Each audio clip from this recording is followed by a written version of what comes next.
43문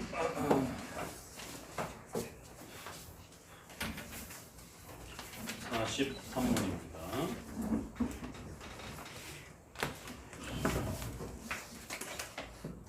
우리 한국 교회는 서구 교회도 마찬가지겠지만 이 코로나 전염병 이후로 사회도 전염병 전으로 이렇게 돌아가기가 쉽지 않다라고 많은 또 의학자들이 염려하고 있는 것처럼 또 교회도 이러한 전염병 아래에서 새로운 또 과제 앞에 놓여져 있는 것을 보게 됩니다.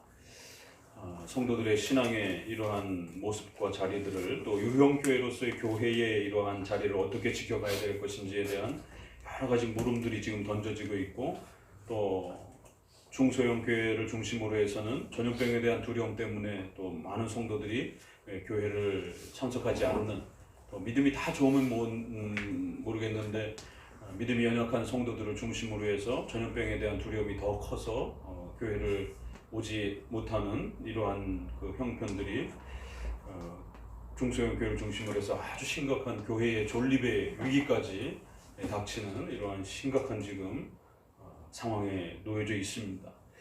과연 이 코로나 사태 이후에 교회와 성도들의 이러한 모습은 어떤 모습으로 이제 서가게 될지 엄청난 과제로 우리 앞에 이제 던져졌고, 각 교파마다 이제 그러한 자세와 태도들의 또 모습들이 해석이 달라지고, 적어도 그럴 때 우리 장로교회는 또 어떠해야 되는지, 까딱 잘못하면 주일의 이러한 신앙의 질서와 경건의 모습들이 무너지면서 신앙 전체가 무너지게 되고 또 교회의 존립까지도 무너지게 되는 이러한 심각한 위기 앞에 놓여져 있음을 더더욱 명심하셔야 됩니다. 그렇기 때문에 인간은 자기가 아는 만큼 행동하게 돼 있고 아는 만큼 움직이고 결단하게 돼 있습니다. 그래서 올바른 교리로서 잘 정립되어 있지 않으면 결국 세상적인 그런 의학적, 과학적 판단에 따라서 자신의 삶을 결정할 수밖에 없는 것입니다. 교리적 판단을 하지 못하고 결국 세상의 상식적 그 판단 아래에서 움직여가게 되는 이러한 안타까운 모습들을 보게 됩니다. 주일은 이렇게 모여서 우리가 구별되게 우리 일상생활의 모든 짐으로부터 분리되어서 온전히 예배에 집중하고, 그래서 하나님 앞에 경건하게 두렵고 떨리는 마음으로 간절히 예배하며 그 말씀에 집중하는 그 즐거움을 누리는 것이에요. 그리고 설교를 통해서 성경 말씀의 그 풍요로움 속에 우리가 죽을 때까지 헤엄치고 먹고 마셔도 부족함이 없는 그 말씀 속에서 또 깊이 말씀 안으로 들어가는 겁니다. 그래서 말씀의 그 한 의미와 표현들을 깨달아갈 때마다 영의 양식이라고 고백하는 것처럼 우리의 영혼과 심령이 아주 큰 즐거움을 누리는 겁니다. 인간은 종교적인 그러한 감성적인 그 즐거움이 아니라 신명기 8장에 있는 말씀처럼 사람이 떡으로 사는 게 아니라 하나님의 말씀으로 산다라고 고백하는 것처럼 그 말씀을 정확하게 바르게 깨닫고 그걸 이해하고 그걸 사랑하게 됐을 때 우리 영혼이 밥으로 충족되지 않는, 문화로 충족되지 않는 하나님의 말씀을 정확하게 깨달았을 때 하나님이 누구시고 그 하나님의 인격적 연합이 깊어지는 그 감미롭고 영광스러운 그 즐거움들 앞에 인간의 영혼은 가장 큰 행복을 누린다는 것이에요. 그건 단순한 감성적으로 종교적인 어떤 퍼포먼스로 채울 수 있는 문제가 아닙니다. 그래서 말씀에 즐거워하고 기뻐하고 또 성도들과 세상 이야기를 나누는 것이 아니라 컨퍼런스 이야기한 것처럼 성도들하고 앉아서 또 말씀에 들은 내용들을 또 교리의 중요한 면들을 가지고 삶 속에서 어떻게 또 싸워갔는지, 또 경륜이 연륜이 많은 또 선배 성도가 또 이제 막 시작하는 후배 성도들을 향해서 또 권면도 하고, 또 성도들끼리 서로 또 케이스 바이 케이스대로 또 각자의 그런 또 케이스 속에서 그런 경험들을 서로 주고받으면서 또 간접적으로 또 도움도 받는 것이고, 그런 즐거움은 일상생활에서 세상 사람들 맥주 한잔 놓고 이렇게 잡담이나 하고 상사 욕이나 하고 이런 즐거움하고 비교가 될 수 없는 부분들입니다.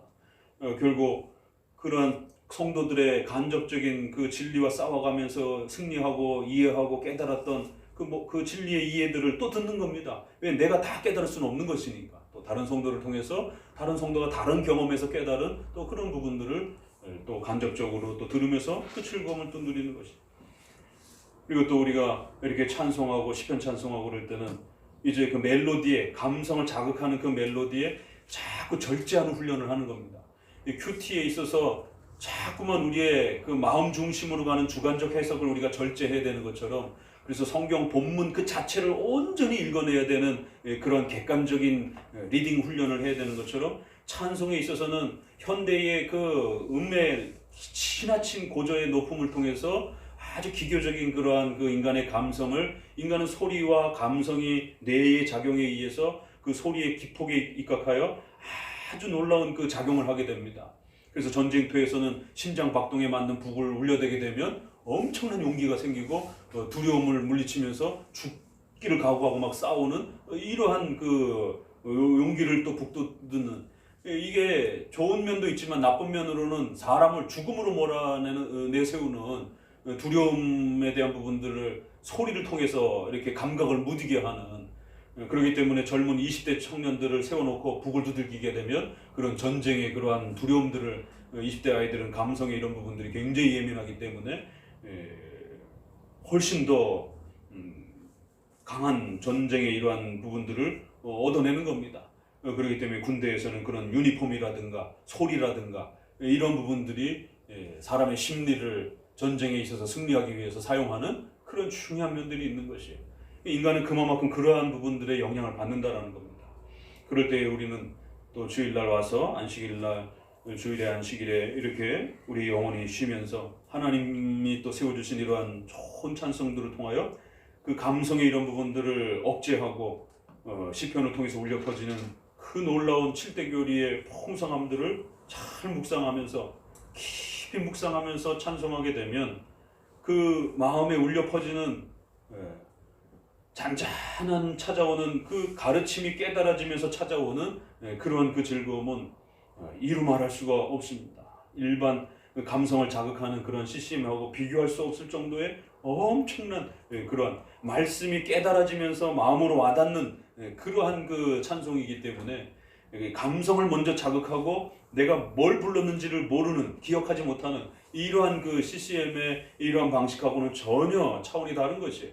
감성의 멜로디를 철저히 억제하고, 그래서 어떤 때는, 어떤 경우에는 각 교파마다 좀 더 엄숙하게 이렇게 음의 고저를 줄이는 방식으로, 또 아니면 조금 더 현대 음악의 부분들을 사용해서 하는 교파들도 있는 것이고, 그러한 그 절제력을 통해서 그 가사가 가르치고 있는 시편의 7대 교리의 이 소중함들을 노래로서 다시 마음에 새기는 거예요.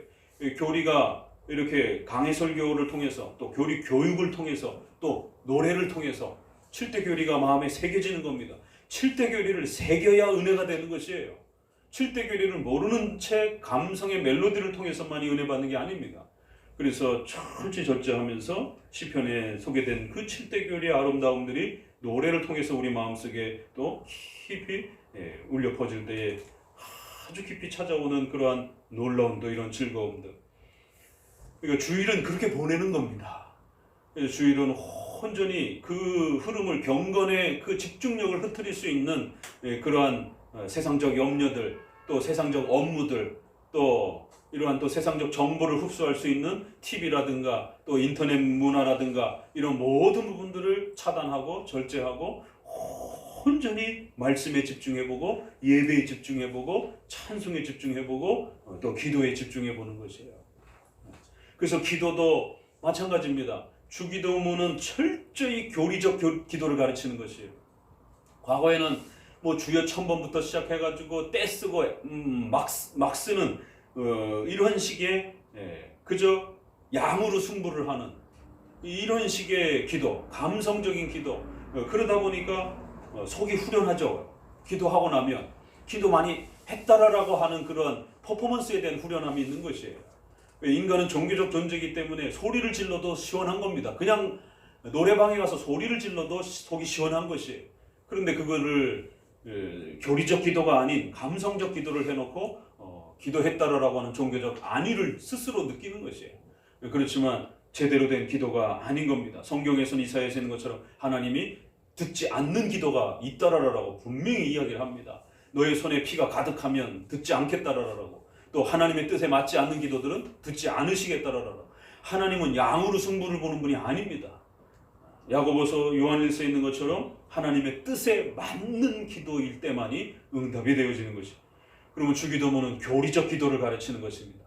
그래서 내가 외치고 싶은 그런 많은 부분들을 철저히 억제하고 절제하고 7대 교리의 그 가르침 아래에 내 마음이, 내 소원이, 지금 내 필요한 필요들이 그 7대 교리에 어긋나지 않는지 끊임없이 헤아리면서 하나님 앞에서 그 7대 교리에 맞춰서 우리의 필요와 소원들이 이루어질 수 있도록 그렇게 또 집중력을 가지고 소리를 높여서 기도하던, 묵상 기도를 하던, 합심해서 기도를 하던 그러한 7대 교리의 교리적 가르침들을 기억해내면서 여러분의 소원이 맞춰져 가는 과정 속에서 그렇게 또 한마디 한마디를 하나님 앞에 고백하면서 기도해 가는 것입니다. 그러니까 이런 주일의 총체적인 경건의 이런 부분들을 주일 하루 종일 배워도 부족하다라는 것이.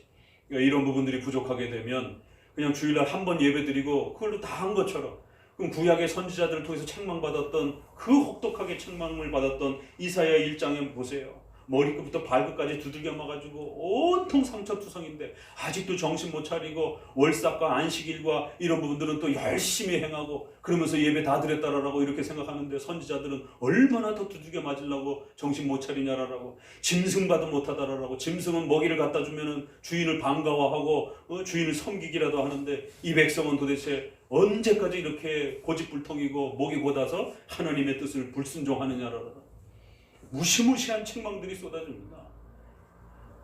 이러한 책망들이 오늘 우리 시대도 마찬가지.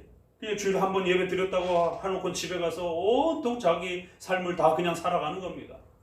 무슨 하나님이 돈이 부족해서 돈 달라고 하는 것도 아니고, 시간이 부족해서 우리 보고 시간 달라고 하는 것도 아니고, 마치 뭐 하나님이 부족해가지고 우리한테 동냥하듯이, 그래갖고는 하나님 앞에 돈 조금 내놓고 또 시간 조금 내놓고는 마치 다 한 것처럼, 이런 모습들이 오늘 우리 시대의 주일을 자기의 것처럼 너무나 자유롭게 생각하는 이러한 그 주일의 붕괴됨들이 결국 우리의 개인의 경건과 또 사회적인 위기를 불러일으키는 이러한 심각함들을 보게 됩니다. 구약에도 보면 개인의 경건과 교회의 이러한 유형교회적 안식일과 사회의 부패가 같이 맞물려 돌아갑니다. 어느 하나가 망가지면 다른 것도 함께 유기적으로 망가져가는 이런 모습들을 보게 됩니다. 자, 그래서 이제 일부 큰 부분이 끝났고 이제 본격적으로 이러한 주일에 대한 부분들을 성경의 증거들을 강해적으로 찾아가면서 성경 신학적인 그러한 또 접근으로 충분히 또 그 근거 구절들을 찾아내면서 또 설명해 가는 것을 보게 됩니다. 자, 좀 이제 속도감을 가지고 이렇게 내용들을 뒷부분은 좀 읽어가도록 합니다. 43장, 우리 주님의 날이 이제는 참된 안식일인가? 그렇습니다. 그렇게 되는 것을 입증하는 어떤 근거가 있습니까? 분명히 안식일이 주일로 바뀌었다라고 하는 것에 대한 신적 권위, 성경적 명령과 가르침이 있다라는 것입니다. 그래서 신적 권위란 성경에 쓰여 있는 것인데 교훈으로 이렇게 가르쳐지기도 하고 실제 그러한 사건과 초대 교회의 성도들의 삶을 통해서 또 증거되어지기도 한다라는 것이. 요한복음 20장 여기도 보게 되면 이제 제자들이 주간의 첫날 함께 모였다라고 이렇게 표현합니다. 그리고 여드레 후에 또 모여서 이렇게 예배드리는 그러한 모습들을 보게 됩니다. 그래서 그들이 또 다 같이 한 곳에 모였고 라고 했을 때도 이 날짜를 계산해 보면 안식 후 첫날에 이후에 주일을 중심으로 해서 모여지는 것을 보게 됩니다. 주간 중에 첫날이었습니다. 그 다음에 사도행전 20장 7절에도 역시 바울이 설교하는 이러한 그 날들도 보게 되면 주일에 이러한 형태로 모여서 성도들이 떡을 떼고 예배하는 모습들을 보게 됩니다. 또 고린도전서 16장 2절에 보게 되면 여기도 헌금 얘기가 이렇게 나오면서 이 부분도 주일날 모여서 너희가 헌금을 하고 예배드린 이런 모습들을 또 이야기하고 그 헌금을 잘 모았다가 예루살렘을 위한 구제 헌금으로 보내달라, 이제 이런 이야기들이 또 소개가 됩니다. 그리고 중간쯤에 그때가 하나님의 질서를 지킬 시간이기 때문인데 그렇게 함으로 그들의 영혼이 그런 일을 하는 가운데 보다 풍성해지고 유쾌해지도록 자극을 받을 필요가 있습니다. 주의 날이라는 명칭이 이제 또 요한계시록의 1장 10절에 그 계시를 받는 그 날도 보면 주일날이에요. 그래서 이렇게 주님의 날에 이렇게 특별히 이러한 요한계시록의 계시를 받는 모습들을 보게 됩니다. 그리고 아주 중요한 표현이 있는데요. 우리가 이전에 들은 대로 이제껏 교회가 관례적으로 함께 모여온 주님이 부활하신 그 날보다 더 그리스도에게 적합하게 들어맞겠는가?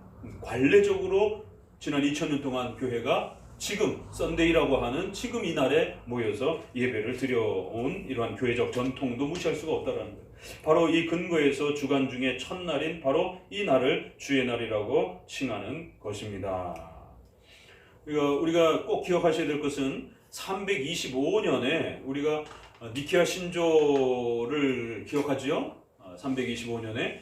그런데 여기에서 삼위일체만 정립한 게 아니라 교회법적으로는 이제 더 이상 안식일을 교회는 지키지 않기로 결의합니다. 온전히 이제는 주일만 교회의 공적인 예배의 날로 그렇게 확정합니다 라고 하는 아주 중요한 교회법적 또 그러한 결의가 있었던 아주 유명한 회의이기도 합니다. 왜냐하면 초대교회 벌써 300년 가까이에는 유대인들이 같이 존재하고 있었기 때문에 사도행전에도 보면 안식일과 주일날이 같이 예배의 날로 이렇게 사용되어지는 것을 보게 됩니다.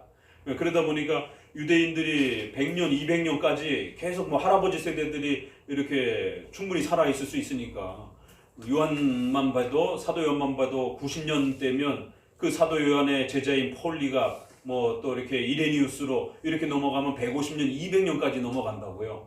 왜냐면 3세대만 이렇게 보아도 할아버지까지만 해도 벌써 100년 정도는 충분히 같은 세대에 살아간단 말이에요. 그러면 저희 집도 잠깐 4세대가 이렇게 살았던 적도 있는데 증조 할머니 이렇게 이 아이들에게 저희 아이들에게 증조 할머니를 저희 할머니를 제가 모시고 살았기 때문에 그럼 4대까지도 얼마든지 잘하면 5대까지도 이렇게 더 살 수 있는 그러한 시대적 형편을 보면 150년 이렇게 언저리까지 충분히 포함할 수 있는 것이. 그러면 그 사도가 살아있는 그 시절이기 때문에 벌써 거기 100년부터만 쳐도 200년까지도 안식일이 같이 이렇게 공존되어지면서 더더욱 예루살렘 중심으로는 더더욱 안식일에도 많이 예배를 드리는 그 예전의 구약의 이러한 부분들이 신속히 바뀌어지지 않는 이런 부분들은 특별히 구원의 본질론에 해당이 되지 않으면 그냥 교회법적으로 정치 질서 개념으로 존중해 준 겁니다.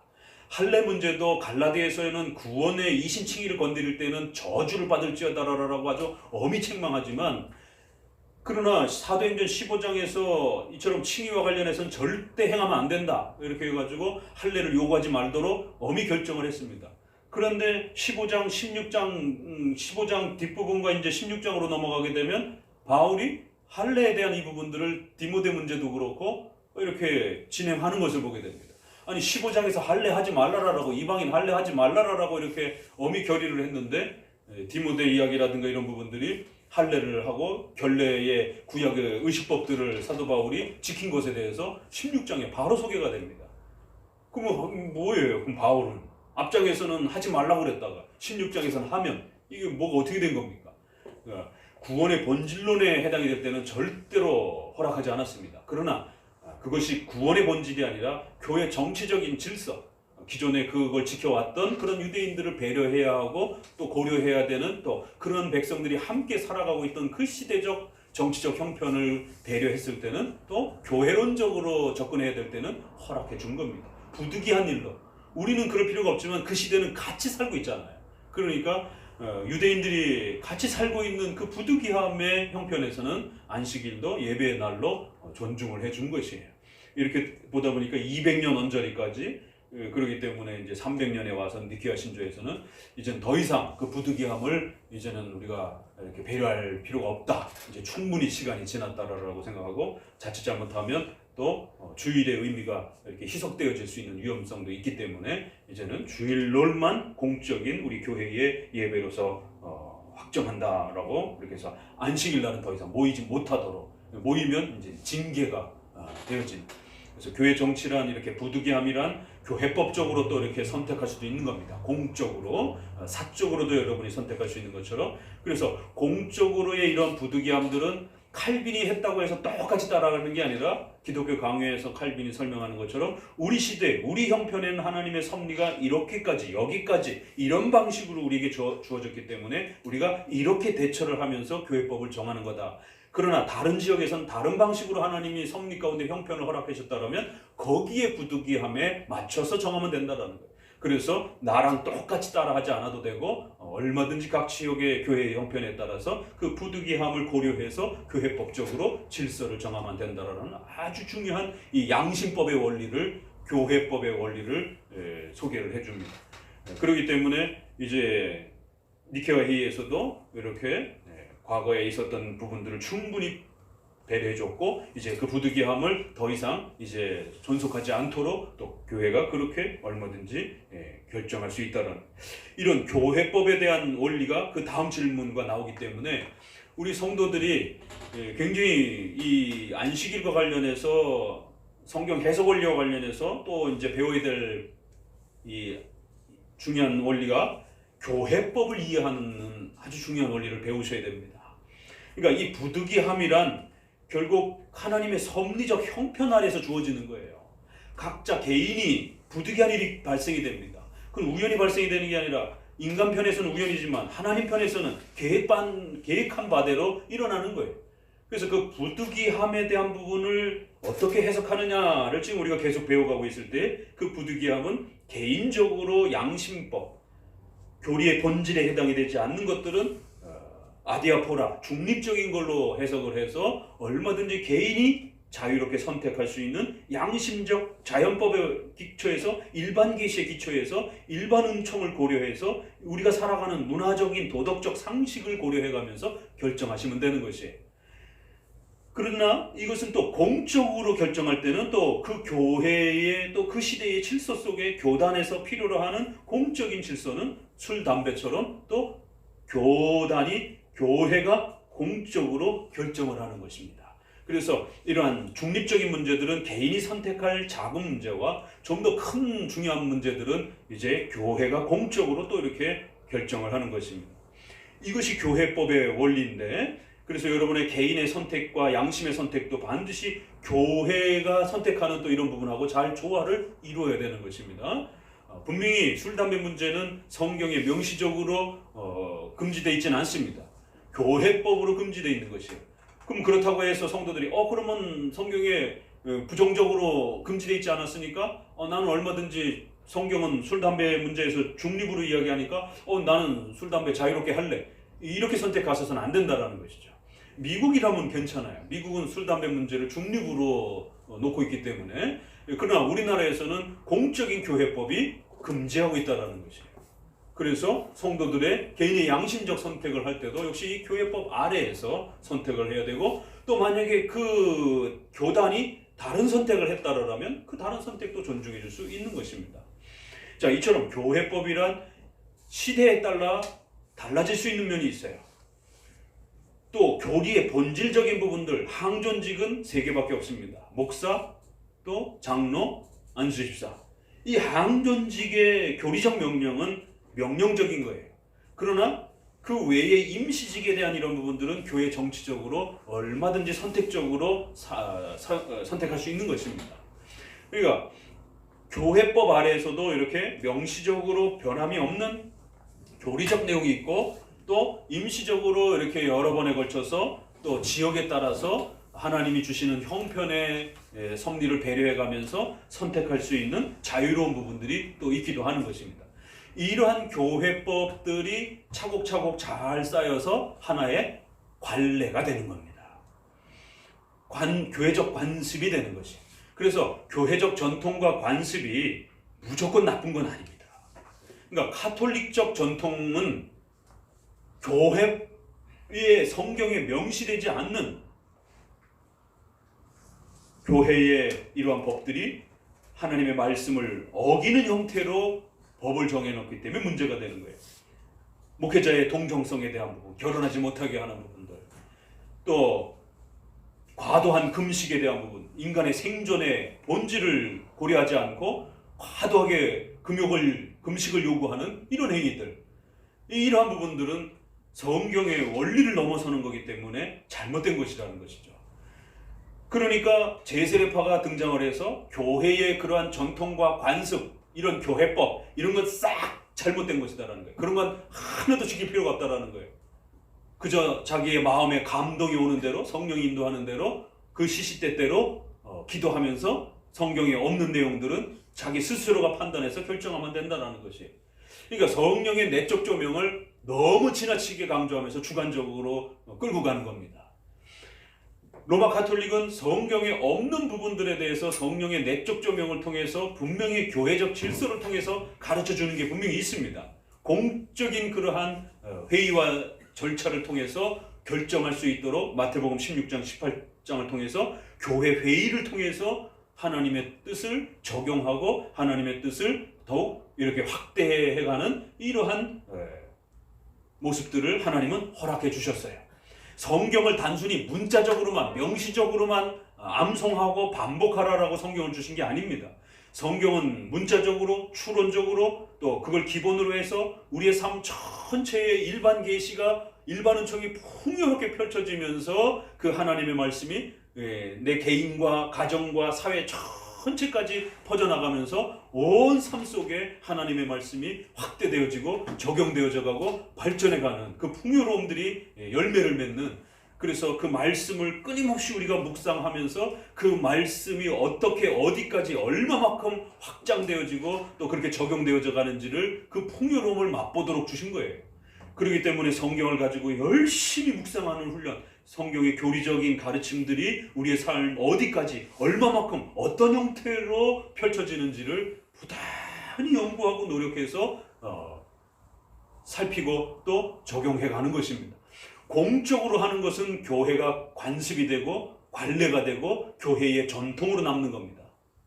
그런데 성도들이 큐티의 이런 단편적인 성경을 수박 겉핥기식으로 훈련이 됐을 때 어떤 일이 벌어지냐면, 그 성경을 사람이 떡으로만 사는 게 아니라 말씀으로 산다라고 하는 것은 단순히 앵무새처럼 암송을 하는 게 아니라 성경에는 명시적으로 나와 있지 않는 그 풍성한 부분들이 있단 말이에요.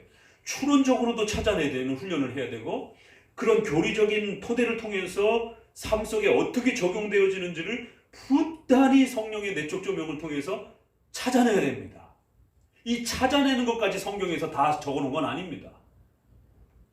그럴 것 같으면 성경의 분량이 어마어마해지는 거죠. 한 개개인의 삶 전체를 여기다 기록해 놓는다고 생각해 보세요. 그러면 여러분들은 노력하지 않고 그냥 찾기만 하면 되는 거예요. 그냥 하나님이 말씀을 주실 때 우리에게 그렇게 준 게 아닙니다. 말씀을 먹고 말씀을 함께 살고 말씀과 동행하면서 말씀이 적용되어지고 성령의 내적 조명을 통해서 펼쳐지고 발전해 갈 수 있도록. 그러니까 기록된 말씀은 66권밖에 없어요. 그래서 이 발전, 확대, 또 성장, 이런 표현을 성경과 관련해서 쓰게 되면, 까딱 잘못하게 되면 바르트주의가 될 수도 있습니다. 66권 외에 성경이 계속 발전해 간다. 이러면 직통계시나 로마 교황이나 또 바르트를 통해서 기록된 66권의 권위를 무시하고 계속해서 성경이 더 만들어져 가는 것처럼, 이건 잘못된 것이에요. 그러나 성경에 기록된 66권만이 무한 하나님의 말씀이다라고 고백하고, 그 말씀을 성령께서 우리 마음속에 어떻게 깨달아주고 어떻게 깨우쳐 주시면서 그 깨우침의 이해와 그 깊이를 더해갈 것인가. 그래서 그 더해갈수록 말씀이 깨달아지고 더 많이 알아져서 더 많이 적용하게 되고 더 깊은 단계로 적용하게 되고 깊은 면들을 또 맛볼 수 있는, 이것도 확대 발전이라고 우리가 표현할 수 있는 것입니다. 일상 용어 속에서. 그러나 66권이 확대된다는 게 아니라 내적 조명이 그렇게 확대되어지고 발전되어져 간다라는 것이죠.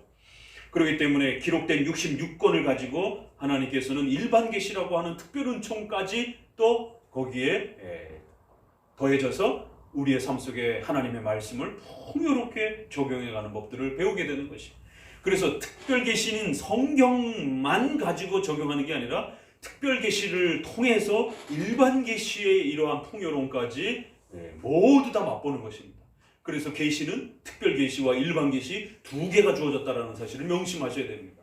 그런데 성경만 묵상하는 훈련도 부족하지만 더 나아가서는 성경을 가지고 일반 계시의 풍요로움들을 양심법과 자연법 아래에서 일반 은총 아래에서 합리적이고 이성적으로 판단하는 이 훈련들이 너무 안 돼 있는 것이에요.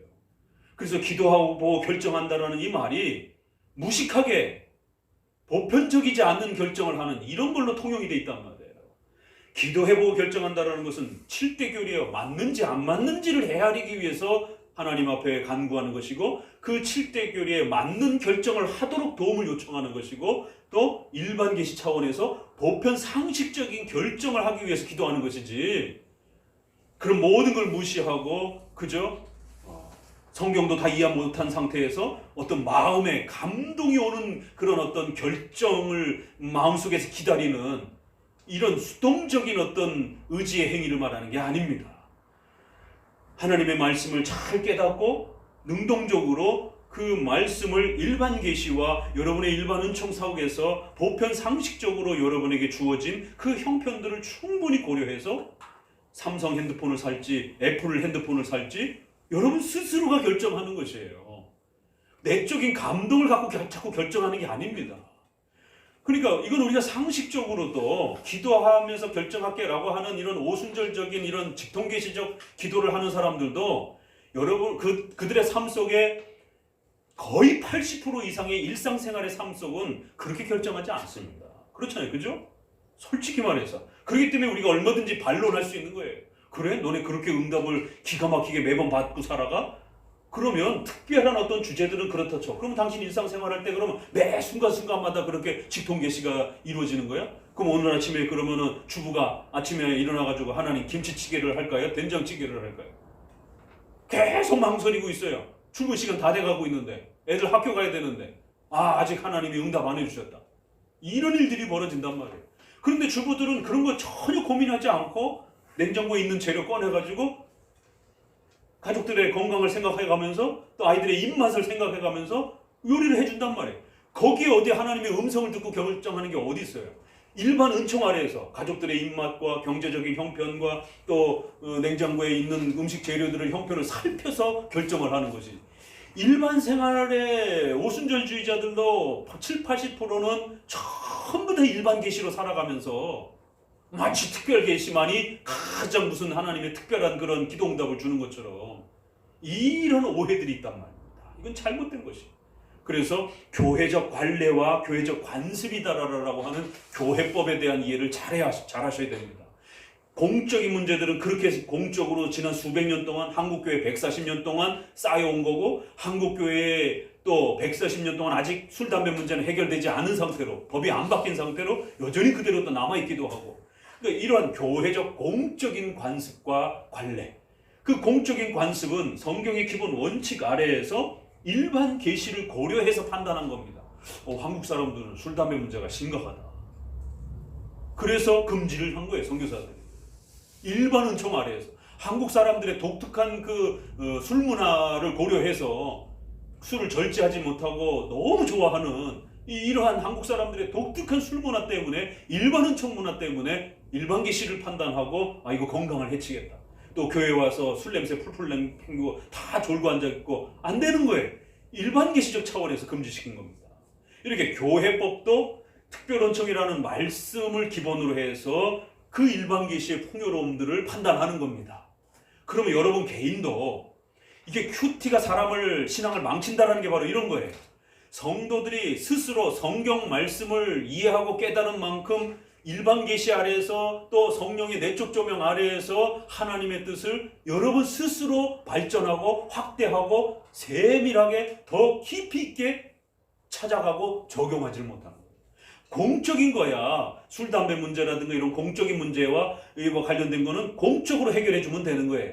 그렇다고 그 공적인 일이 여러분의 사적인 개인적인 것까지 발전시키는 게 아닙니다. 여러분이 김치찌개를 먹어야 될지 뭘 먹어야 될지 그건 여러분 스스로가 결정하고 발전시켜 가야 되는 겁니다. 매일 매 순간순간 어떤 옷을 입어야 될지.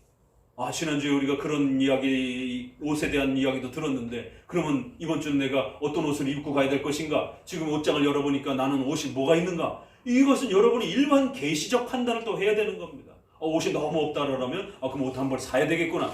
이걸 뭐 기도를 어디서 뭐 마음의 감동을 받고 판단을 합니까?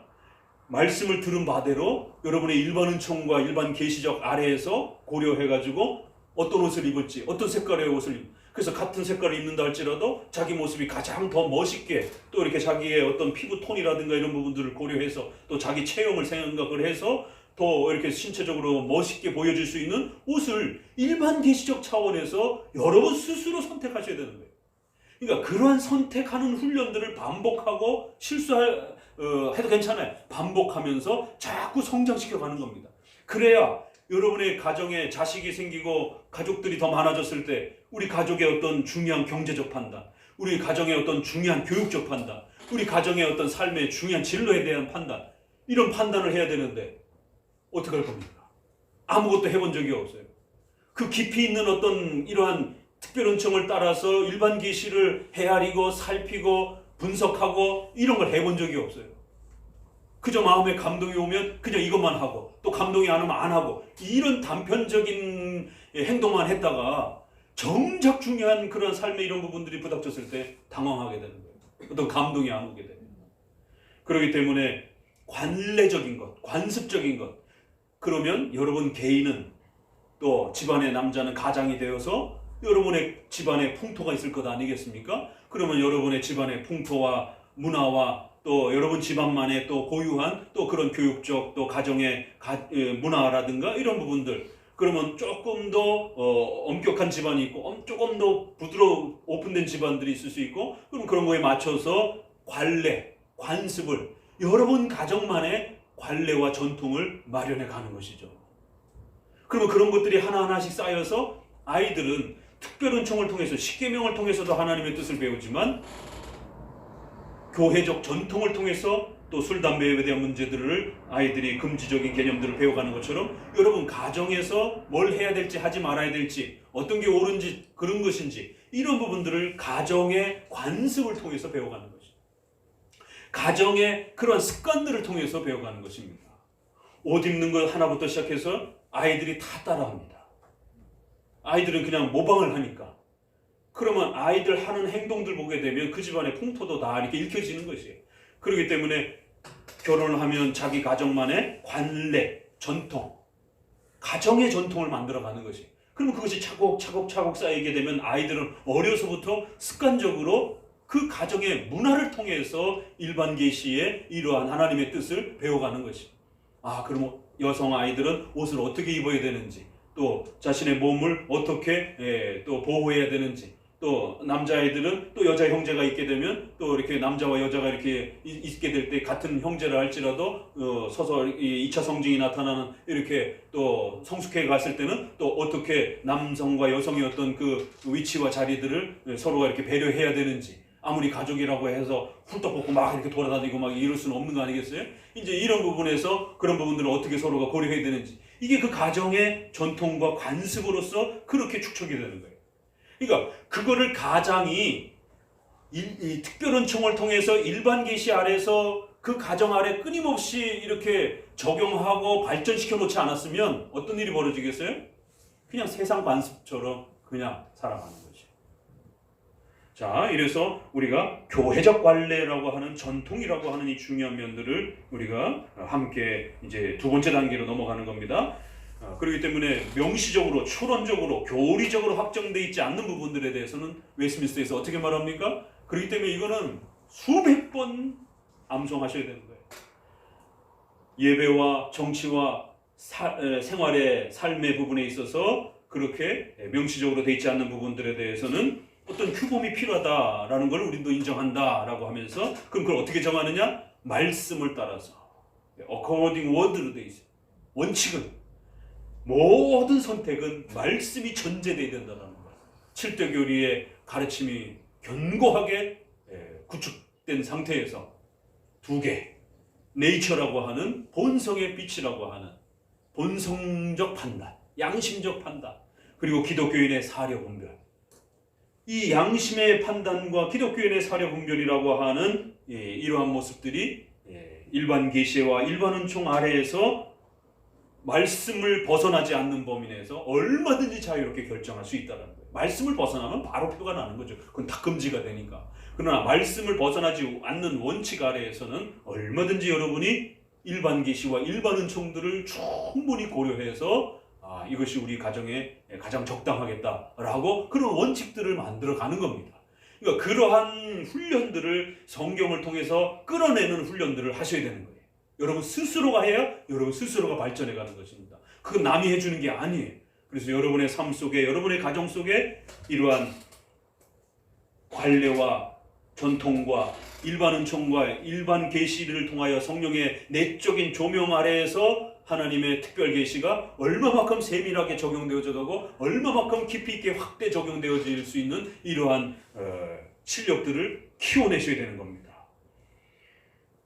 자, 45문을 봅니다. 바로 이 부분을 이제 본격적으로 이야기하는 거예요.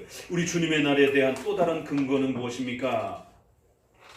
교회의 지속적인 관습. 같이 읽어봅니다. 사도시대로부터 오늘날에 이르기까지 교회는 주의를 코로나로 기념하는데 바로 이 주의 날이라는 것을 기억해야 한다. 이제도 이와 같은 교회의 지속적인 관례는 다음과 같은 사도의 표현은 교회의 그 관례란 지켜져야 할 사항이었다는 것을 보여주고 있다. 변론하려는 태도를 가진 자가 있을지라도 우리에게나 하나님의 모든 교회에 이런 규례가 없느니라. 이 11장 16절 꼭 표시를 해놓으세요. 야, 이런 표현도 있었구나. 그러니까 바울이 이제 그 고린도 교회가 얼마나 막 엉망진창이었습니까? 무질서하고 막 이러면서 그걸 하나씩 바로 잡아가면서 이제 거의 끝부분에 이렇게 해라라고 권면을 하고 우리에게나 하나님의 모든 교회에 이런 규례, 이런 전통, 이 번역도 어떤 경우에는 전통이라고도 이렇게 관례라고도 번역을 하기도 하고 이 표현을 이런 규례가 없느니라. 그러니까 교회적 전통 아래서 살펴봤을 때도 이건 잘못된 것이다 라고 이렇게 책망을 하는 거예요. 앞부분에서는 분명히 또 바울이 이건 분명히 하나님의 뜻에 어긋난다 라고 이렇게 책망을 하기도 합니다. 고린도전서 7장도 보세요. 이거는 명령은 아니요 이런 표현을 씁니다. 이건 허락이요 권고요 이런 표현을 쓰는 것이에요. 그러니까 이거는 유기적 영감에 있어서 하나님이 바울에게 직접적으로 말씀하시기도 하고 음성으로 나타내기도 하고, 그런데 놀라운 건요, 바울이 환상을 본 것도 사도행전에 보게 되면 지금 6개인지 7개인지 제가 헷갈리는데 6개 정도밖에 없습니다. 우리가 생각할 때 굉장히 환상을 많이 보고 하나님의 음성을 직접 이렇게 듣고 결정한 거 이런 거 같잖아요. 그렇지 않습니다. 많지 않아요. 다메섹 도성에서 얼핏 봐도 그렇죠.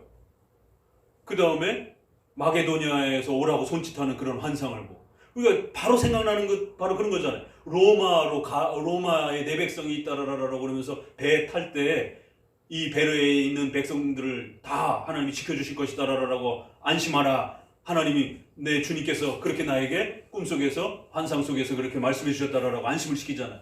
몇 개만 봐도 언뜻 생각나는 게 이런 몇 가지예요. 실제로 구절로 찾아보면 6군데 정도밖에 없습니다. 이제 정확한 기억은 6개 같아요. 매일 일상생활이 환상인 것 같지만 그렇지 않습니다. 꼭 필요할 때만 아주 특별한 어떤 그 문제가 발생이 됐을 때만 허락하는 거예요. 직통계시가 존재하던 그 시절에도. 그래서 오늘날 너무 환상이나 이런 어떤 성령의 내적 조명을 직접 영감처럼 자꾸 오순절주의자들이 이런 식으로 자꾸 성경을 악용하는 겁니다. 내적 조명이에요. 성경을 깨달아서 적용하는. 그럴 때 그 말씀을 앵무새처럼 문자적으로만 적용하는 게 아니라 문자와 교리 추론적으로 또 더 나아가서는 그거를 녹여내서 일반 계시의 이 풍요로움 아래에서 확대 적용해가는 그런 내적 조명이지, 문자 그 단어 하나만 달달달달달 외우는 그리고 소의 입에 망에를 씌우지 말라. 그러니까 입에 망에를 소에는 안 씌우는 거예요. 그러나 그 하인들은 굶기는 겁니다. 이런 어리석은 일들이 벌어진다는 것이죠. 그래서 바울은 그 말씀을 가지고 어디까지 확대했습니까? 고린도서에서. 이게 어떻게 소들을 위한 말씀이냐? 이 바보 같은 사람들아. 어떻게 성경을 그렇게 읽을 수가 있느냐? 근데 어린애들도 그렇게 안 읽는다. 조금만 이렇게 읽어봐도. 그럼 이거는 너를 위하여 일하는 아랫사람들을 먹여주고 잘 돌봐주라라고 하는. 그래야 그 사람들이 힘을 내서 너의 농사와 이런 부분들을 더 많이 일을 해주면 너가 더 풍요로워진다라. 아랫사람들을 돌봐주라라고. 너를 위해서 봉사하는 사람들에게 대가를 지불하라라고. 그러니까 그래서 직접적으로는 아랫사람들의 종들을 보살피라는 데 적용을 했고, 더 나아가서 바울은 그걸 갖다가 자신의 사례비까지 적용을 하잖아요. 어떻게 소의 입에 망을 씌우지 말라라는 그 말씀을 사도 바울이 목회자의 사례비까지 적용을 했느냐 말이에요. 아, 말씀은 이렇게 적용되어져 가는 거구나를 우리가 배우는 겁니다. 그래서 우리는 말씀의 문자적인 것도 지금 신구약의 통일성 아래에서 읽지를 못하기 때문에 그런 훈련들이 안 돼 있어가지고 자꾸만 안식일도 임시법으로 자꾸 읽잖아요, 사람들이. 도덕법으로 읽어내질 못하고. 그거 안식일이면 그거 과거의 구약인데 왜 그거를 자꾸 오늘 시대에 자꾸 그런 모습으로의 엄격한 적용으로의 모습을 오늘 우리 시대에 적용하라고 하느냐. 그러니까 사계명조차도 임시법과 도덕법으로 구별해서 읽어내질 못하는 거예요. 문자 자체도. 그러니 추론적으로 교리적으로 찾아내야 되는 이 수많은 부분들의 말씀의 맛을 못 보는 겁니다. 또 더 나아가서는 말씀에 따라 말씀을 전제하고 양심과 기독교인의 사려분별이라고 하는 이러한 일반 계시와 일반 은총의 풍요로움들을 성령의 내적 조명 속에서 깨달아서 하나님의 뜻이 무엇인지를 적용하고 확대 발전시키는 말씀의 이런 풍요로운 적용들은 근처도 못 가는 겁니다. 소의 입에 망을 씌우지 말라는 걸 가지고 목회자 사례비까지 적용하는 이 풍요로움들을 해보지도 못하는 거죠. 말씀의 그 깊고 달고 오묘한 119편에 10편에 있는 말씀처럼 그 감미롭고 풍요로움들을 맛보지 못하는 이러한 말씀의 궁핍한 모습들을 보게 되는 것이. 그래서 이 굿즈의 책은 우리 안에 안식일 문제이면서도 성경 해석부터 시작해서 종말론에 이르기까지의 7대 교리 전체가 이렇게 녹아 들어가 있는, 지금 이 부분은 또 교회론에 대한 아주 성경 해석과 관련된 것과 교회론이 아주 절묘하게 이렇게 또 펼쳐지는 것입니다. 그래서 고린도서에도 어떤 거는 권고요, 훈계요, 이럴 때 이거는 유기적 영감을 가르치는 아주 중요한 또 표시이기도 합니다. 그래서 환상이나 음성을 통해서 직접 기록을 하기도 했지만 어떤 경우는 직접 명령이 없다라는 거예요. 그래서 내 생각에는 이렇게 바울이 씁니다. 결혼과 관련해서. 처녀와 관련해서는 내 생각에는 그냥 나와 같이 지내는 게 좋겠다. 그럼 이게 바울의 생각이에요? 하나님의 말씀이에요? 하나님의 말씀이죠. 66권 안에 써있죠. 있는 이상은. 바울의 생각을 통해서 하나님이 말씀하셨던, 환상을 통해서 말씀하셨던, 직접 음성을 통해서 말씀하셨던 성경의 66권에 기록된 건 다 하나님의 말씀이에요. 그런데 선지자들이, 사도들이 하나님의 말씀을 받을 때는 그렇게 유기적, 기계적으로 받은 게 아니라 인간의 생각, 판단, 모든 삶의 그러한 특성들을, 고유함들을 다 사용해서 하나님의 말씀을 인간의 또 언어로 그렇게 기록해요. 유기적, 기계적이 아니라는 것이. 그래서 유기적으로 기록됐기 때문에 우리가 유기적으로 해석을 해야 되는 거예요. 시는 시처럼 해석을 해야 되고, 예언은 예언대로 해석, 예언의 성격을 가지고 해석을 해야 되고, 좀 더 문자에 집중하는 이러한 형태들은 그렇게 해석을 해야 되고, 또 아모스서는 또 목자이기 때문에, 또 모세는 아주 깊이 있는 그러한 그 논리성을 가지고 있는, 또 바울의 로마서라든가 이런 부분들은 그런 각각의 그 기록자의 그러한 고유성들이 잘 녹여져 있다는 것이죠. 그들의 글 쓰는 그러한 특징들이라든가 이런 부분들이. 그래서 그러한 문자적 해석을 할 때 그런 고유한 특성들을 잘 읽어내야만이 훨씬 더 깊은 해석들을 할 수가 있다는 것이. 간단하게 이렇게 표현하는 이러한 표현들을 바울의 로마서 읽는 것처럼 그렇게 읽어내서는 안 되는 것입니다. 왜냐하면 글 쓰는 흐름이 다르기 때문에. 자, 그렇기 때문에 이제 우리가 다시 한번 이렇게 때로는 유기적 영감 형태로 이렇게 표현하는 독특한 고린도서에 있는 이런 표현처럼 때로는 그것은 유기적 해석이기 때문에 해석으로 넘어가면 그렇게 모든 인간의 이러한 삶 전체가 신구약의 그러한 시간과 공간, 그 문화, 그래서 숫자를 사용하는 이런 모든 이스라엘의 독특한 문화, 이런 모든 것들이 고려가 되어서 역사적 해석을 해야 하는 것입니다. 이러한 인간의 유기적 해석, 유기적 영감, 유기적 해석을 했어요. 그러면 유기적 해석을 했다라고 하는 것은 이제 적용할 때도 유기적 적용이 일어날 수 있는 것이죠. 문자적 적용은 문자적 해석 아래서 나오는 것이죠. 그건 덧붙일 필요가 없잖아요. 문자적 영감 형태로 주어졌으니까 문자적 해석으로 그냥 받는 거예요. 그럼 문자적 적용으로 살인하지 말라. 그럼 살인 안 하면 되는 겁니다. 그런데 유기적 해석은 유기적 적용으로 펼쳐진다는 거예요. 그러면 적어도 그 시대의 교회들의 회의를 통해서 서로의 의견을 나누면서 또 서로의 생각들을 나누면서 기록이 아니기 때문에 우리는 해석이기 때문에 얼마든지 말씀 아래에서 다양한 해석들을 서로가 의논해 보는 겁니다. 어떻게 결정을 해야 될지, 교회법을 어떻게 정해야 될지, 어떤 직분을 임시 직분으로 뽑아야 될지, 이거를 그 시대의 목회자들이, 장로들이 모여서 충분히 유기적 적용을 할 수 있는 겁니다. 교회 회의를 통해서 하나님의 뜻을 결정할 수 있는 것입니다. 바로 이러한 교회법적 권위와 결정을 존중하는 것이 우리 장로교입니다. 그래서 사도행전 15장에 그렇게 해서 4가지 결정된 그 결정을 온 교회에다가 법으로서 지키게 하는 이러한 교회법의 권위와 질서를 장로교회는 아주 중요한 교회적 질서로 삼는 겁니다.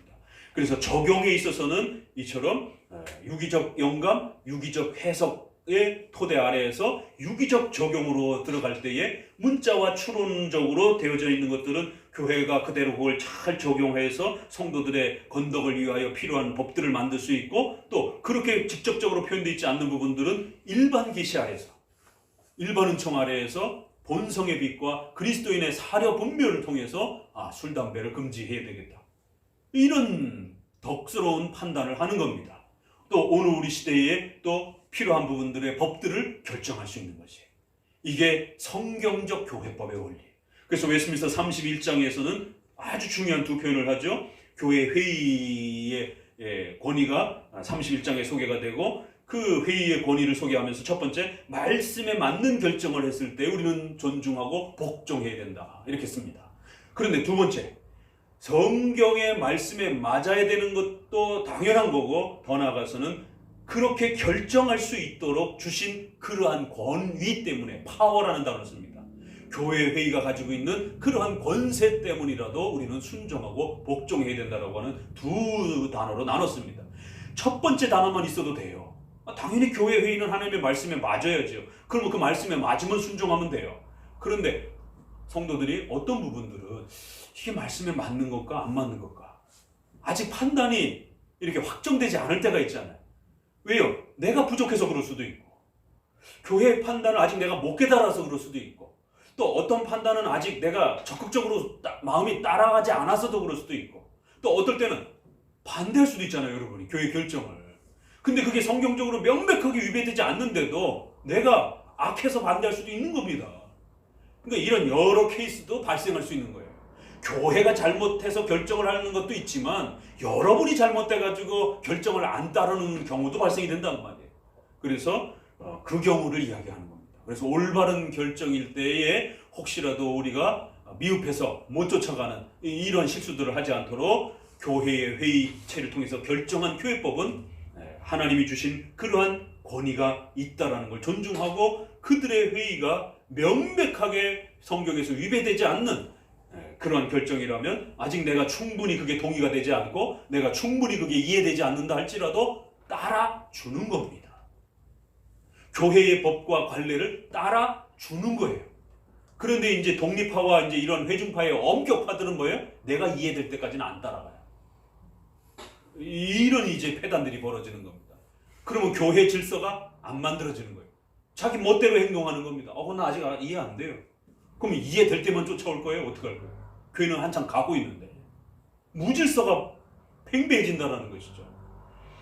이런 부분에서 로마 카톨릭과 제세례파와 이런 독립파적인 회중파적 질서의 무한적 자유만을 강조하는 이러한 형태와 성경에 없는 걸 법으로 만들어내는 극단적인 로마 카톨릭의 율법주의의 양쪽을 우리가 조심하면서 성경적인 교회법적 질서를 우리가 전통으로 관례로 존중하는 이러한 부분들을 아주 우리가 깊이 있게 배워야 됩니다. 자, 그러면 그 자연법과 양심법은 적어도 양심에 입각한 합리적 판단이에요. 그러면 기독교 강요에서 교회법을 이야기할 때 칼빈이 이러한 양심을 세 가지 기준 안에서 판단하면 된다 그랬죠. 또 반복해 봅시다. 그러니까 관습이 나옵니다. 적어도 그 사회의 문화적 관습도 존중하라는 거예요. 왜? 그 문화적 관습도 사람들이 여러 세월을 살면서 도덕적인 그러한 이 훈련들을 해온 상태에서 하나의 관례로 이렇게 굳어진 거기 때문에 관습, 그 사회에 여러분이 살고 있는 사회의 관습과 전통, 좋은 전통과 관습들은 존중하라는 거예요.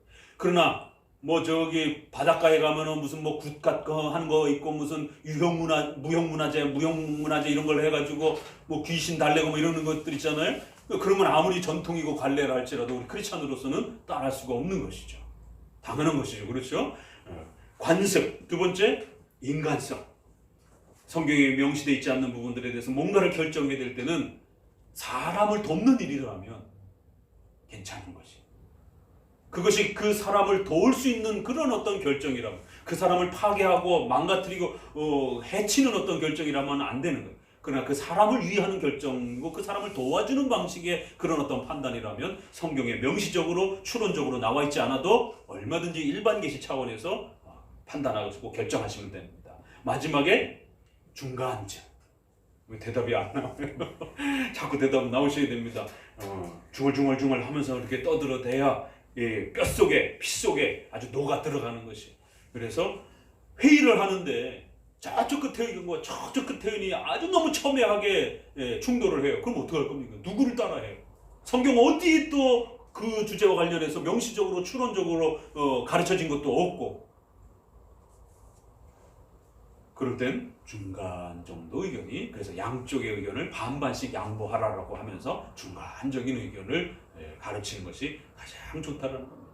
그런 면에서 왜 우리가 우리 문화에도 사서삼경 같은 이러한 일반은총 차원에서 그러한 좋은 또 이러한 도덕법, 이제 도덕적인 교훈들을 이렇게 그 유교 사회 속에서 구축해 놓은 이런 좋은 부분들이 일반은총 차원에서 우리가 또 도움이 되는 것입니다. 그러면 그 중용이라는 책도 있잖아요. 그러니까 그런 부분들도 읽을 수 있는 좋은 면들이 있는 겁니다. 그 중용도 그렇게 이 삶의 우리의 삶 속에서 어떻게 이렇게 극단에 치우치지 않으면서 우리의 삶을 균형 있게 이렇게 잘 이렇게 유지해 갈 수 있는 것인가, 이런 부분들에 대해서 맹자, 논어 이렇게 하면서 거기에 중용이라는 책도 상당히 이렇게 일반은총 차원에서는 또 좋은 덕스러운 부분들을 또 우리가 교육학적 차원에서는 또 존중을 하는 겁니다.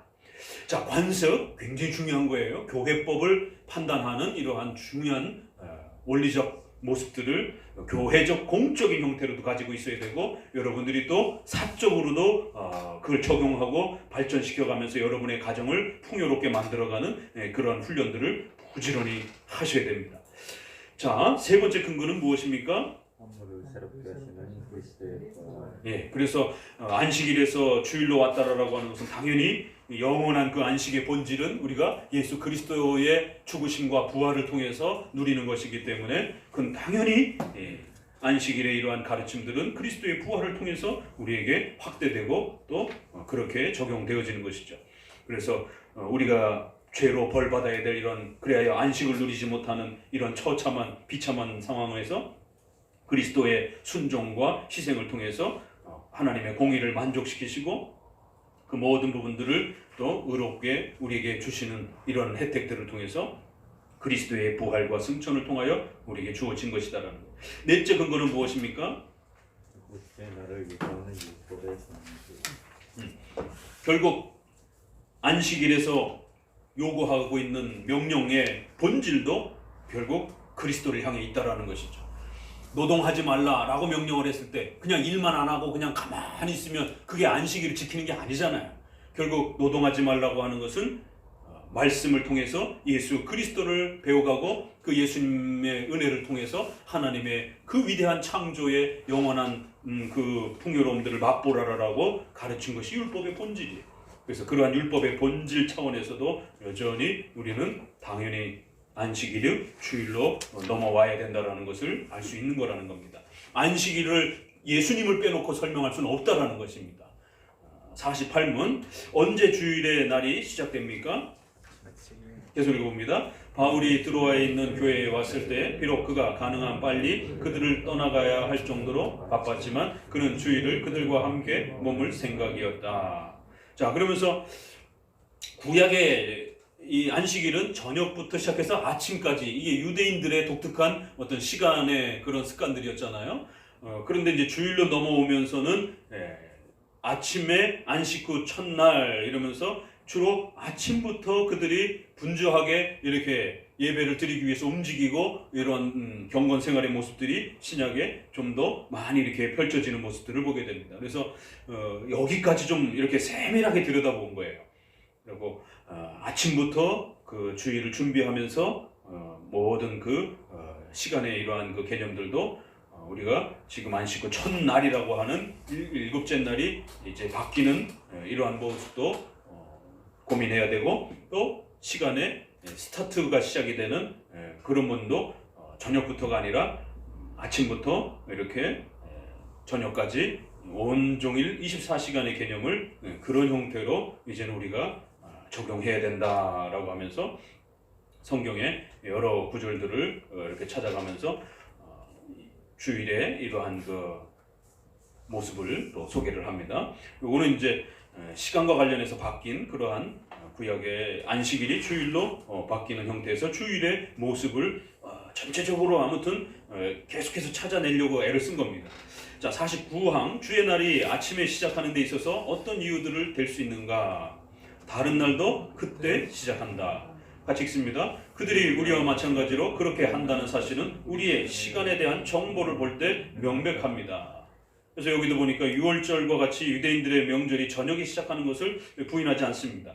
그러나 이제 신약으로 넘어오면서 시간들이 로마 시간에 입각하여 이제 이렇게 시간도 좀 더 전체적으로 이렇게 세계사적으로도 이렇게 정리가 돼 가잖아요. 이렇게 각자 나라마다 지켰던 어떤 그런 시간들이 이제 표준화된 시간으로 이렇게 정립되어져 가고, 또 우리가 시간을 계산하는 것도 AD, BC로 이렇게 나눠져 가는 이제 이런 공통적인 어떤 이제 이런 부분들, 그 다음에 또 사람들이 일반 삶 속에서 아침부터 저녁까지 일상생활을 이렇게 살아가는 삶의 이러한 그 패턴들. 그러니까 유대인들만 저녁부터 아침으로 이런 어떤 독특한 그 시간 개념을 가졌던 거지, 보편적으로는 아침부터 그냥 저녁까지 이러한 그 부분들로 자기들의 일상생활을 그렇게 살아오는 또 일반 사람들의 시간 개념 아래에서도 이제는 우리도 그러한 패턴을 맞춰야 되는 것으로서 또 이야기를 합니다. 왜냐하면 회사를 가야 되고 쉬어야 되는데 이게 패턴과 시간이 안 맞아버리게 되면 이 큰일 나는 일이 벌어지잖아요.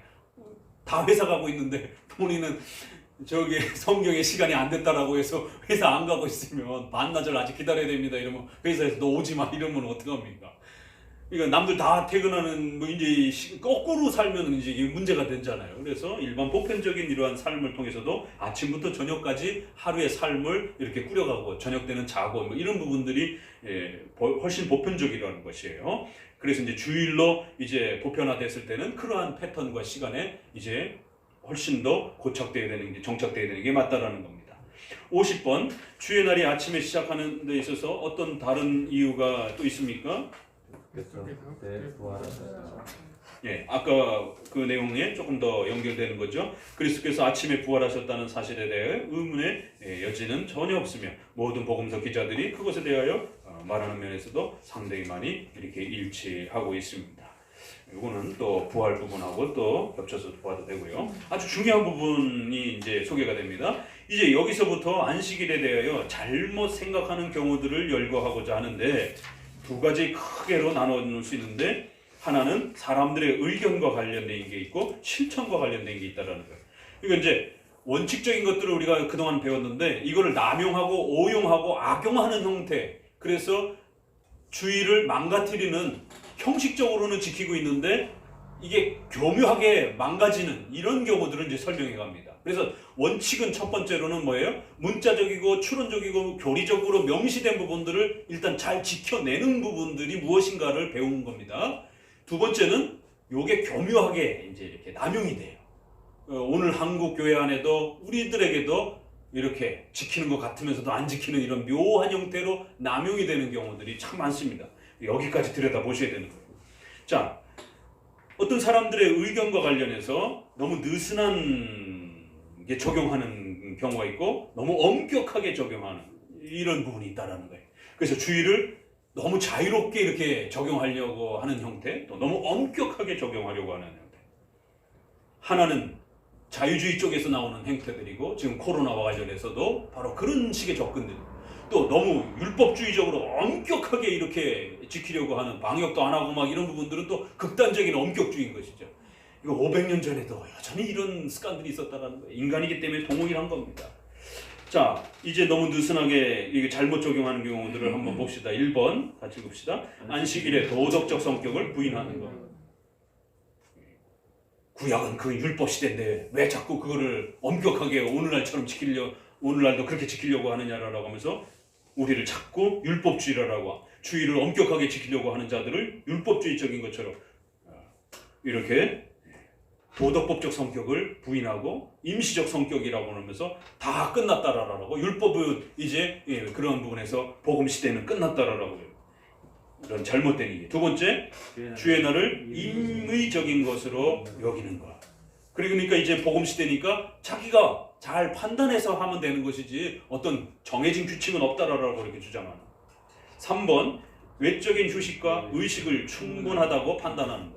아침에 가서 한번 예배 드리고 뭐 끝난 것처럼 마치 이렇게 또 외적인 것에서만 만족하려고 하는 느슨한 이런 행동들. 4번, 염려해서 하게 되는 일들을 합법적인 것으로 여기는 이런 행동들. 이건 뭘 잘못 적용한 거예요? 부득이함을 남용하는 겁니다. 절대적 필요가 있을 때만이 주일날 쉬는 것에 대해서 배려해 주는 겁니다. 근데 그걸 자꾸 한 번, 두 번 핑계하다 보면 집안에 급한 일이 생겨서 몸이 굉장히 피곤해서 중환자실에 들어눕기 전에는 교회에 오시게 되는 겁니다.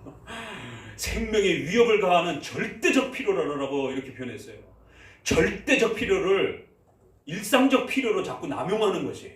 그렇게 되면 정말 인생에 있어서 한 번, 두 번 있을까 말까 한 이러한 배려가 1년에 한두 번으로 자꾸 이렇게 자꾸 빈도가 자꾸 많이 생겨지는 것이에요. 이러면 필요를 자꾸 만들어가는 거예요. 본인 스스로가. 그러면 이건 배려를 남용하는 형태가 됩니다. 자기가 염려해서 하는 행동을 마치 절대적 필요라고 핑계를 대는 거예요. 자기가 믿음이 없어가지고 주의를 못 지키는 그 염려가 교묘하게 부득이함으로 어쩔 수 없지 않습니까? 이런 식으로 핑계를 끌어다 쓴다는 것이 정말 조심하셔야 됩니다. 염려해서 하는 행동을 합법적인 것처럼 부득이함 인정하지 않았습니까? 이거 부득이한 상황입니다. 제 상황에는. 이런 일이 벌어지는 것이에요. 자, 기가 막히게 그렇게 이 느슨한 형태가 그런 형태로 벌어질 수 있다는 것을 지적합니다. 실천에 있어서 잘못된 생각을 하는 경우들은 다른 사람들과 관계되는 것이 있고 자신과 관계되는 게 있습니다. 자, 다른 사람들과 관계되는 부분엔 어떤 게 있습니까? 읽어봅니다. 다른 사람으로 하여금 그 날을 거룩하게 할 수 없도록 하는 것. 못 지키게 하는 거죠, 주의를. 이거 이제 또 계속 설명이 될 겁니다. 윗사람이 하는 죄들이죠. 다음, 안식일을 거룩하게 하는 일로 마음을 쓰는 사람들을 비웃는 것. 오늘 코로나와 같이 이런 상황에서 엄격하게 예배를 드리고 이렇게 엄숙하게 지키려고 하는 자들을 또 이제 율법주의자라고 비웃는 또 이제 이런. 그 시대나 이 시대나 어쩜 이렇게 똑같은지. 자, 후자에 해당하는 것은 어떤 것이 있습니까? 자, 읽습니다. 부득이해서 하는 일을 공공연하게 하는 것. 또 여기서도 또 이렇게 실천면에 있어서 정말 그 부득이함 속에서 중환자실에 눕기 직전까지는 배려하면 안 되는 문제를 갖다가 툭탁하면 자꾸 부득이함이라고 핑계를 대면서 주일날 빠지는, 또 오전 예배만 드리면 됐으니까 오전 예배는 안 드려도 오후는 이제 안 드려도 된다라고 하는 또 이런 식의 핑계들이 결국 공공연하게 이루어지는, 부득이함으로써 정말 배려를 해준 건데 그걸 자꾸 습관적으로 써먹는 이런 형태. 또 다음, 주의 날을 하나님의 것과 자신의 것으로 나누는 행위. 하나님의 것과 우리의 것이 일상에 있어서는 6일이고 하루가 구별되어 있어요. 근데 여긴 지금 어떤 표현이? 주님의 날을 또 주일을 하나님의 것과 자기 거로 또 구별을 합니다. 일상과 주일을 구별하는 게 아니고 그건 당연히 해야 됩니다. 일상일은 우리의 것이라고 하나님이 그렇게 배려해 주신 것처럼, 근데 주님의 날을 주님의 것과 그 중에 일부분 3분의 1은 가서 예배드리고 3분의 1은 자기를 위해서 쓰는 이런 식의 또 편법들이 일어난다는, 이건 다 편법이라는 거예요. 그래서 오전 예배만 드리고 오후에는 자기를 위해서 쓰는, 이건 다 편법이라는 겁니다. 자, 그 다음 거룩한 의무를 행함에 있어서 차츰 지쳐버리는 것. 또 다음, 겉으로는 주의 날을 지키는 척하면서 주의 날을 속되게 하는 것들입니다. 참 그 한 표현마다 기가 막힌 그러한 세밀한 그런 적용들이 있죠. 자, 안식일에 대한 이제 두 가지 의견들을 이제 우리가 본격적으로 그럼 더 파헤쳐 봅시다. 지금까지 얘기한 거를 이제 좀 더 세밀하게 들여다보자라는 것이에요. 자, 안식일의 법에 반대하여 잘못 생각하는 경우들은 무엇이 있습니까? 우리 첫 번째 얘기한 것처럼 도덕법적 성격을 자꾸 부정하면서 안식일, 주일은 구약의 그러한 형태들은 이제 율법 시대는 끝났다 이러면서 자꾸 임시적인 걸로 복음 시대에는 구약처럼 안 지켜도 된다라는 거, 이렇게 복음만 강조하는 이런 극단적인 복음주의 형태들. 많은 사람들은 안식일의 법을 도덕적 교훈이 아닌 유대인들이 사용하여 했던 의식법에 속한 것으로 자꾸 그렇게 간주합니다. 여기서 유대인들은 하나님의 법을 헛되게 만드는 많은 수의 유대인들로 정확하게 생각될 수 있다. 더 많은 사람들에 의해 이 안식일법은 그리스도인들에게 자유하게 하기 위한 무거운 멍에로 간주되었다. 이러면서 이제 결국 이 의식법에 대한 부분들을 마치 우리가 그대로 따라하는 것처럼, 우리는 의식법에 대한 부분을 그대로 따라하는 게 아니라 구약의 안식일에서 도덕법으로 요구되었던 그 내용들을 여전히 따라하고 있는 겁니다. 구약의 그 제사드리고 이러한 그 부분들을 그대로 따라하는 게 아니죠. 그러니까 그걸 자꾸 착각해서 마치 주일의 이러한 엄격함조차 다 사라진 것처럼 우리가 도덕법으로 여기는 법들은 영속성을 가진 법으로서의 율법의 본질을 우리는 지켜가고 있는 거예요. 그래서 구약의 안식일에도 여전히 도덕법적인 그 엄격한 명령들이 있다는 겁니다. 거기에 의식법도 있고, 우리는 의식법은 안 지키지만 여전히 도덕법적 명령의 엄격한 부분들은 분명히 지켜가야 된다는 것이. 자, 두 번째 잘못은 무엇이 있습니까? 안식일을 지키는 일을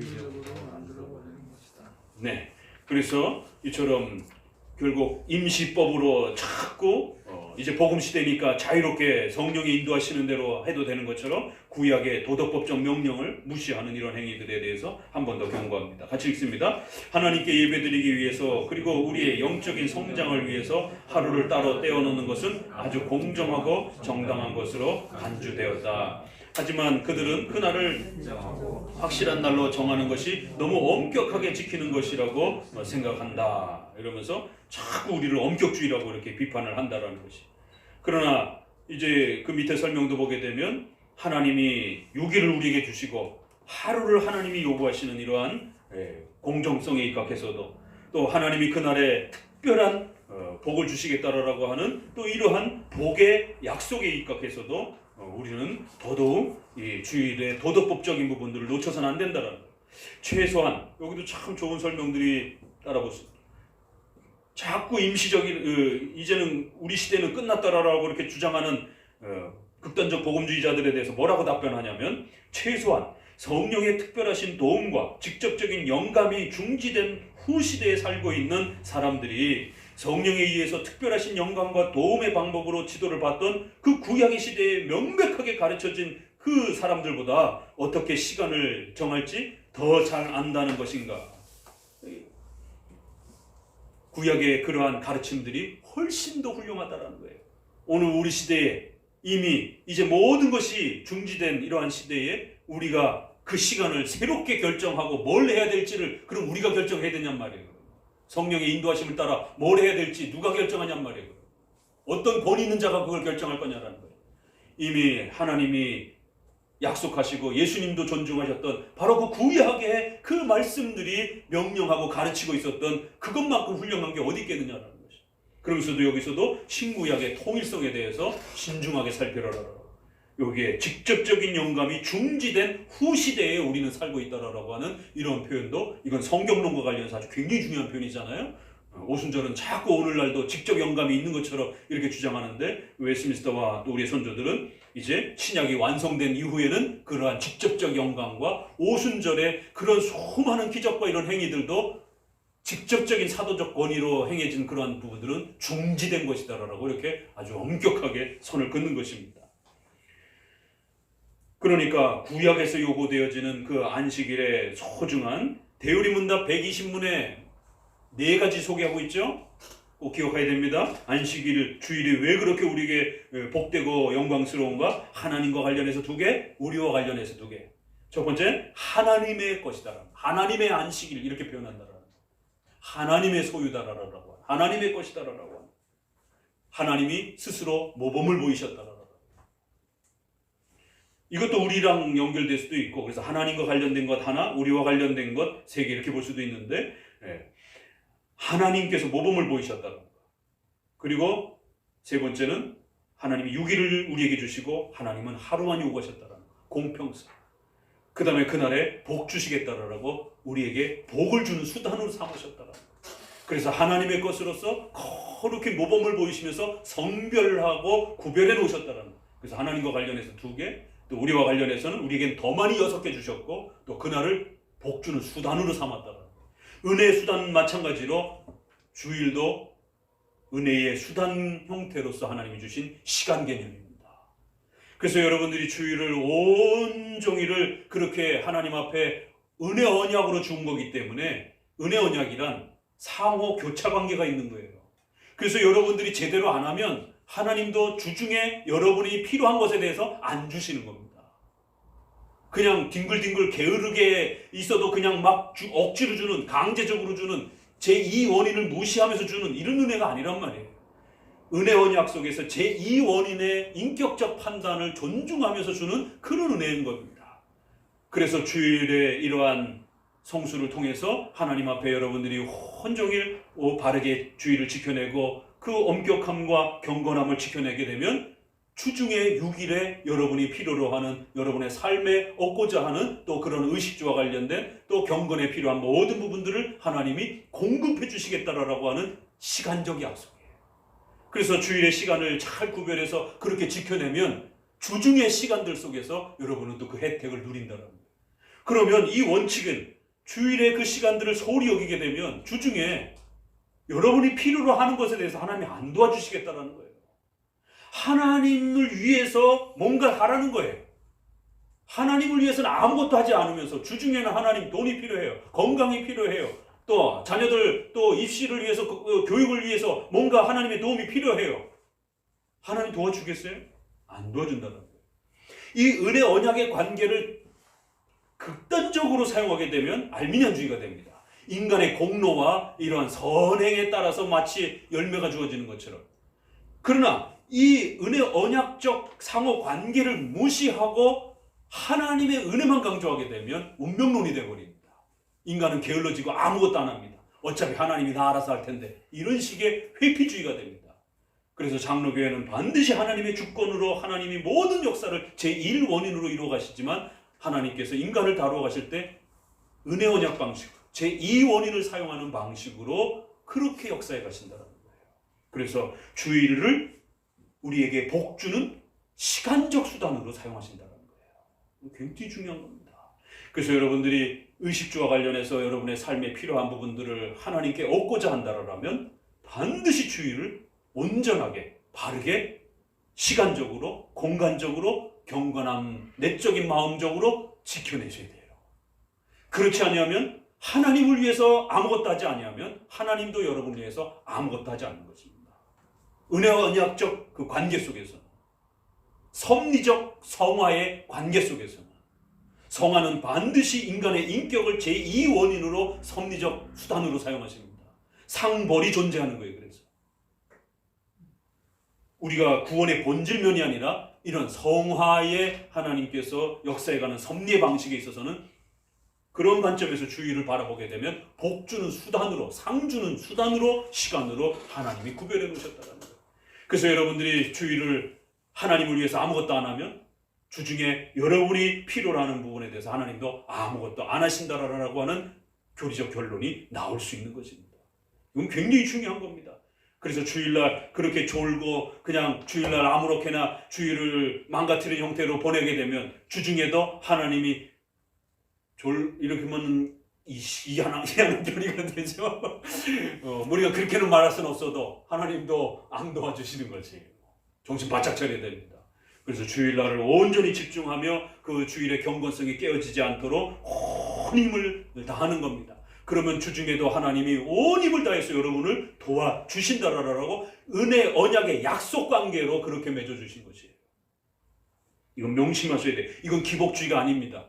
이건 약속을 집행하는 섭리적, 쌍무적 언약 관계의 개념이에요. 자, 그 다음 세 번째 잘못은 무엇입니까?